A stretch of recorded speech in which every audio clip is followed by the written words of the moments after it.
এই সরকার আইনের শাসন শুরু করবে এবং গুন্ডাদের শাসন দমন করবে, সমাপ্ত করবে, এই হুঁশিয়ারি মুখ্যমন্ত্রী শুভেন্দু অধিকারী দেওয়ার পরে পুলিশ প্রশাসন অ্যাকশনে নামে গ্রেফতার করা হয়েছে হুমায়ুন কবিরের সভার আয়োজকদের।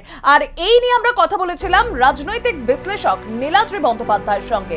তিনি কি বলছেন শুনুন।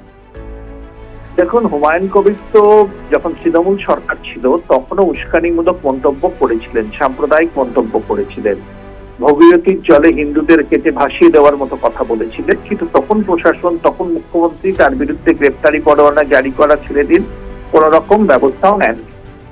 এখন আজকে আমাদের মুখ্যমন্ত্রী যে ব্যবস্থা নিচ্ছেন তাতে অন্তত বোঝা যাচ্ছে বর্তমান প্রশাসন এই ধরনের সাম্প্রদায়িক এবং উস্কানিমূলক মন্তব্যকে তিনি যেই করুন না কেন সেটাকে সহ্য করবে না। এটা খুব স্পষ্ট করে দিয়েছেন মুখ্যমন্ত্রী। এটা একটা সদর্থক পরিবর্তন আমি বলবো, কারণ একজন সরকারের প্রধান যখন এই ধরনের পদক্ষেপ নেন তখন স্বাভাবিকভাবেই অন্য যে কোনো নেতাও, তার দলের নেতা বা বিরোধী নেতারাও এই ধরনের উস্কানিমূলক মন্তব্যের আগে 10 বার ভাববেন।